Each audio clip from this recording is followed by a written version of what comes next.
Hey there everybody, Ridgely here with Jay Bennett, the Blue Collar Networker, and we're going to talk about one of my favorite subjects, which is personal growth, personal development, and what a huge difference it can make to continue trying to improve ourselves, becoming better people. What's it meant to you in your life and in your business? Well, when I first got in the industry, Ridgely, the first thing that I heard was that personal growth comes before the fortune, and it was a personal growth journey. So, that was something I really embraced. And, one of the things that I heard from Jim Rohn, our favorite mentor here, he shared that for things to change, I had to change. For things to get better, I had to get better. And that philosophy works. It really does. So give us an example, because that sounds good. It also sounds a little ethereal, like it's kind of in my head. Okay, for things to change, I have to change. What does that really mean? Where does the rubber meet the road? Where does that apply? You got to take responsibility. I guess it goes back to taking responsibility. Whatever is going on in your life or in your business or with your family, you have to ultimately take the responsibility for that. And so if you're not liking the results, if you're not liking what's occurring, then you need to take that responsibility that you're the one that's going to have to change. You're the one that's going to have to shift. You're the one that's going to have to get better to change the circumstance, to change the challenge, to change the issues that might be going on. When you own that, when you take that responsibility, it's amazing how things do start to change and do start to shift. You mean we can't play the blame game anymore? We're going to blame it because they're always somebody else's fault. Yeah, I guess that's human nature, is that we end up pointing the fingers outside of ourselves, and we really need to look at ourselves and start there. That's where the shift has to occur. That's where the change has to occur. You are disempowered if you are blaming other people or circumstances or issues in life. You're disempowered if you go outside of yourself. You're empowered when you begin to take that responsibility. It's so powerful. I remember hearing when you point the finger somewhere else, there's actually 3 fingers pointing back at you. Yeah, is it 3? Yeah, I guess, or your thumb could be 4, right? Yeah, there you go, one way or the other, right? And tell me, of all the guys out there, I know you and I speak a lot about Jim Rohn, and I thought it would be interesting for everybody to take a look at some of the things that Jim Rohn has said that particularly impacted you. And I asked you to select 3 favorite quotes from Jim Rohn. So why don't we go ahead and share those with everybody that's watching and talk about what they meant to you and why these continue to act as guidelines even today. And what's so amazing, when Ridgely brought this up, I have this little book in my little library here, The Treasury of Quotes by Jim Rohn. And it goes on and on and on. There's so many. And it's impossible to pick your top 3. But what I did is I skimmed through here and I picked a few. But the first one is the one that we were talking about just now. And that is, for things to change, I've got to change. For things to get better, I've got to get better. But I'm going to add another one to that. I used to say, I sure hope things will change. Then I learned that the only way things are going to change for me is when I change. And what does that mean to you? How do you help others understand that everything out there is actually a manifestation of the condition in here? Absolutely. The law of attraction, we hear that a lot. But it's all there's all these principles in life that we hear about, but we really sometimes don't apply. What you sow, you shall reap, right? We know that that's a principle, but do we really act it out? Are we sowing? Are we sowing? Are we sowing? What you sow, you shall reap. When you serve people, okay, you're going to get a return. Okay, when you give, you're going to receive. When you ask, okay, you're going to receive. When you seek, you're going to find. There's these principles that are just principles of life, and they work every single time, but you have to apply them. And so that's what it means to me. I remember talking to Jim personally about the law of the harvest. And so it's about what you sow, you shall reap. And him talking to a group and saying, you got to put the seeds out there, and some of them might be dried out by the sun, and some of them might be drowned by the rain, and some of them might be eaten by the birds, and some of them might be blown away by the wind. But if you don't keep sowing, one thing is guaranteed: there will not be a harvest. That's right. That's right. And a lot of things we can't control. We can't control the wind, the birds, the sun scorching it, the weeds, the thorns choking out the plant, all those different things, all those analogies. We can't control that, but what we can control is that we can keep throwing out more seed. We can control that. That is within our realm. That's within our reach, that we can take that seed and keep throwing it out. And that analogy of seed is the good message that we have, whatever that is, the product, the service, what you're doing, for your life and for your career. We have the ability to throw out that good seed all the time. And that, to me, represents just people getting a good look at what we're doing. Presenting the company, the product, the opportunity that we represent. And we have control of doing that consistently. We can't control what happens after that, but we can control that. Well, and to your point, when a seed takes hold, then there's a whole nother thing we can start to do. We can begin nurturing the seed and feeding the seed and watering the seed and watching that seed bloom and become something.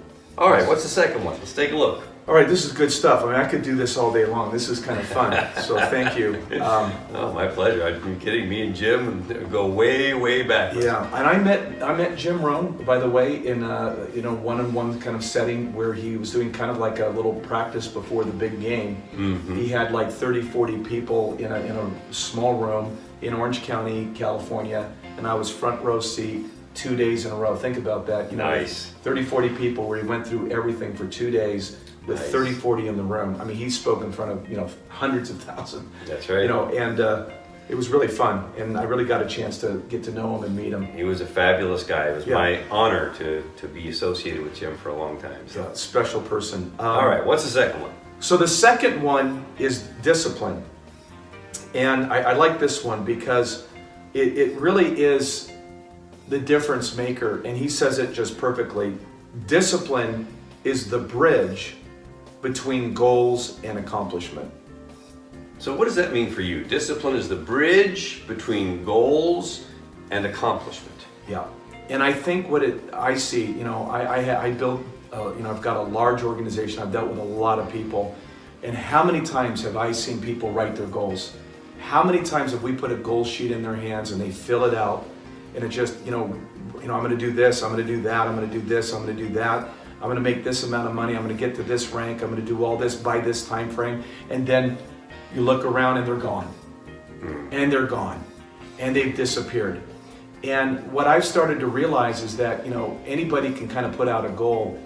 And the reality is what the difference is the discipline to get that goal. There is a word called discipline. Yes, there is. And you have to have a daily method of operation. So discipline, translated in our business, is a daily method of operation. A daily method of operation where if you were to look at your organizer book, let's just say this is my organizer book, you need to be able to go, all these appointments have been filled in.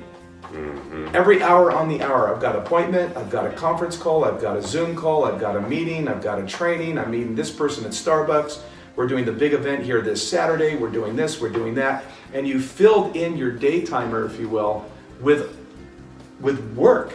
Mm-hmm. With appointments, with meetings, with phones. I thought it was net mess around marketing. You mean it's actually network marketing? Yeah, it's network. Network. And it's play, and it's net play too. Mm-hmm. But the reality is this: if we can discipline ourselves to do the work, if we can discipline ourselves to fill up our appointment book, then we're going to accomplish those goals. And we cannot let the time slip through our fingers like sand. We have to be able to grab hold of that time and actually employ that time to get the results. I remember Jim also used to say all the time, there are two types of pain. The pain of discipline or the pain of regret. The pain of discipline of doing what you have to do today so you can enjoy the rewards tomorrow versus the pain of regret which says you're never going to enjoy those rewards. And the pain of discipline lasts for a little while, but that pain of regret lasts forever. Exactly.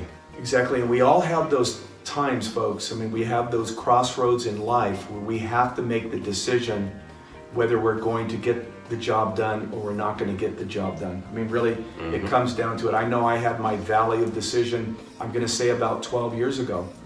And it was really that valley of decision. I mean, am I going to commit? Am I going to do the work? Am I roll up my sleeves and do this thing, or I'm just going to talk about it another time and not make it happen? And it was a real wake-up call. And this happened to me 12 years ago. And I made the decision, I made the commitment, I disciplined myself to do the work, and now the rewards are extraordinary.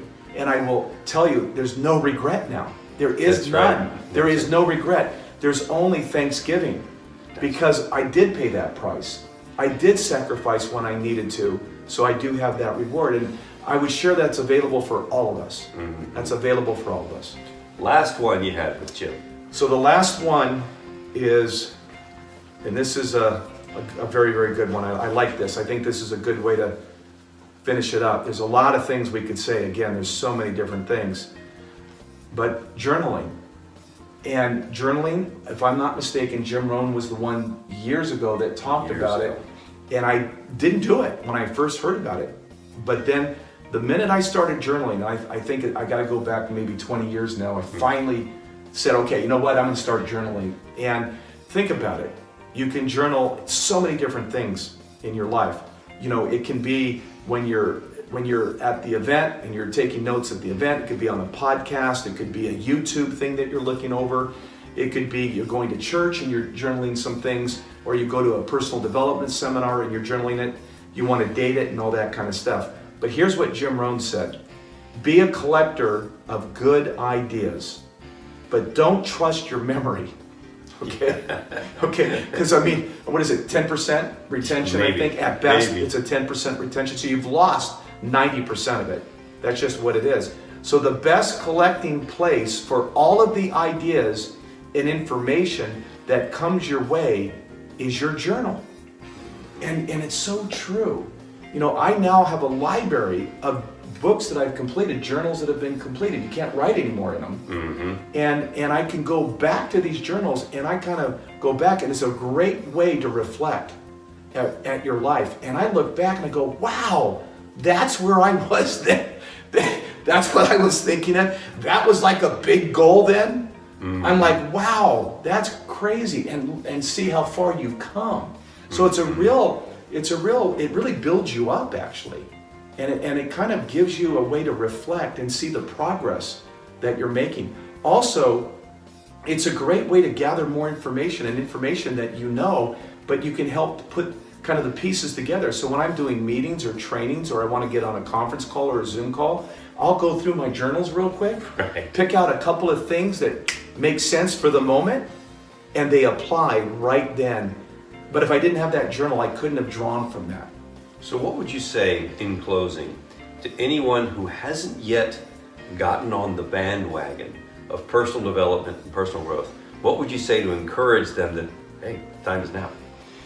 Yeah, I mean, the personal development comes before the fortune. Personal growth comes before the fortune. And while you're building, just remember, personal growth will always expand you, always develop you to the next level. So it never ends. There is no end point.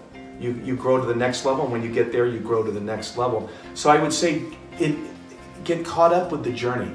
Get caught up with the adventure. Get caught up with becoming a better person and creating a better life. And just get caught up with that, and just know that that's the benefit of making that commitment to personal growth. And at the end of the day, it's all about being a better you. Thanks, Jay. Absolutely. Thank you, Rich. Appreciate it.